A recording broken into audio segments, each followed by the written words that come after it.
سال میرے اس جملے پہ آپ نے توجہ رکھنی ہے، ہر سال عرس مبارک حضرت خواجہ کلیامی رحمت اللہ تعالی علیہ 31 دسمبر سے شروع ہو کر 9 جنوری کو ختم ہوا کرتا تھا۔ آپ گواہ ہیں کہ یہ بات اسی طرح ہے، اور یہ دوسرا سال ہے غالباً یا پہلا۔ عرس مبارک 1 جنوری کو شروع ہوا اور 10 جنوری کو مکمل ہو رہا ہے۔ اگر یہی عرس اس دفعہ بھی 31 دسمبر کو شروع ہوتا اور 9 جنوری کو ختم ہوتا تو پھر قبلہ حضرت الحاج سائیں ظہور احمد صاحب چشتی صابری کلیامی رحمت اللہ تعالی علیہ کا وصال آج رات کو ہوا، اور آج اس وقت ان کے جنازہ میں اعلان کر کے بلانا پڑتا، ٹیلی فون کر کے بلانا پڑتا کہ سائیں صاحب وصال فرما گئے، آؤ جنازے میں آنا۔ ہر طرف اخبارات میں خبریں شائع ہوتی، ہر طرف اعلانات بھیجے جاتے کہ سائیں صاحب رخصت ہو گئے۔ لوگوں کو پتہ نہیں خبر ملتی یا نہ ملتی، کوئی آ سکتا یا نہ آ سکتا، اور میں قربان جاؤں خواجہ کلیامی کے۔ پتہ نہیں آپ کو میری بات سمجھ آئی کہ نہیں آئی؟ قربان جاؤں خواجہ کلیامی کے۔ انتظامیہ کے ذہن میں یہ بات ڈال دی کہ اب عرس 1 تاریخ کو شروع کیا کرو، 10 تاریخ کو ختم کیا کرو، اس لیے کہ 10 تاریخ کو میں نے اپنے لاڈلے کو اپنے پاس بلانا ہے۔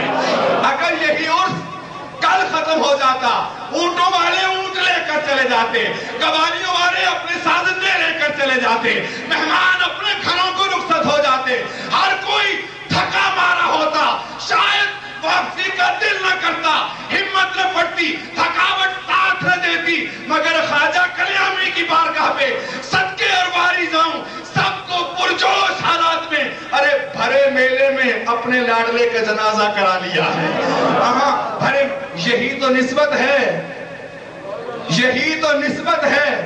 ارے یہ آج نہیں، آج سے 5 دن بعد وصال کرتے کچھ اور بات ہوتی، آج سے 15 دن پہلے وصال کرتے کچھ اور بات ہوتی۔ ارے آج آخری ختم کے دن حضرت خواجہ کلیامی کا عرس مکمل ہو رہا ہے۔ مجھے ایک جملہ کہنے دو، اور توجہ رکھنا میرے اس جملے پر، اہل علم حضرات موجود ہیں، پڑھے لکھے دانشور مفکر و فلسفی حضرات موجود ہیں۔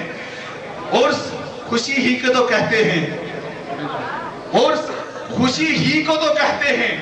بابا جی کلیامی کی عرس کی خوشیاں عروج پر ہیں، اور بابا جی کلیامی نے اپنے سجادہ نشین کو اپنے قدموں میں بلا لیا ہے۔ یہ خوشی نہیں تو کیا ہے؟ میں آپ ساری کی ساری عوام کو گواہ بنا کر آج ایک جملہ کہنے لگا ہوں، اور یہ جملہ حضرت پیر سید نصیر الدین شاہ صاحب نصیر کی زبان اقدس سے لیا ہوا جملہ۔ انہوں نے فرمایا تھا کہ کچھ لوگ دنیا سے جاتے ہیں تو ماتم کی کیفیت ہوتی ہے، اور کچھ لوگ دنیا سے جاتے ہیں تو محفل کی کیفیت ہوتی ہے۔ ارے جن کا کوئی نہیں ہوتا ان کا ماتم ہوتا ہے، جن کا سر پر کوئی ہوتا ہے ان کی محفل کا خاص اہتمام ہوتا ہے۔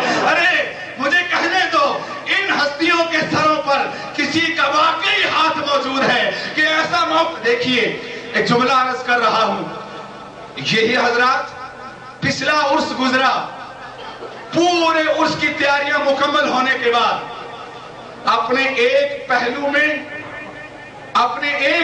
میں حضرت الحاج سائیں میرا بخش صاحب کو اپنے پاس لٹا لیا، اور اس عرس پر آج اختتام ہے عرس کا، خوشی کا موقع ہے۔ دوسرے پہلو میں سائیں ظہور صاحب کو لٹا لیا ہے۔ آپ اس نسبت کو سمجھنے کی کوشش کریں، آئیں قبروں کی کیفیت دیکھیں، ایک دائیں لیتا ہے دوسرا بائیں پہنچنے والا ہے۔ حاضرین کرام یہ نسبتیں ہیں، میں سوچتا ہی رہا عرس کی تاریخ کیوں تبدیل ہوئی؟ مجھے کسی نے کیا کہا، کچھ رازداروں نے راز کے انداز میں سمجھایا، مگر اصل بات تو خواجہ کلیامی نے اب سمجھائی ہے کہ یہ عرس صرف اس لیے لیٹ کرا دیا ہے کہ عرس کے موقع پر میرا لاڈلا میرے قدموں میں آ جائے۔ حاضرین کرام، یہ سعادت ہے، اور اس موقع پر میں غم تو اپنی جگہ، دکھ تو اپنی جگہ، لیکن سائیں ظفر صاحب، سائیں ساجد صاحب، سائیں اظہر صاحب، برادران معظم سائیں خورشید صاحب، سائیں محمد بشیر صاحب، سائیں صابر صاحب، سائیں طالب صاحب، دامت برکاتہم القدسیہ،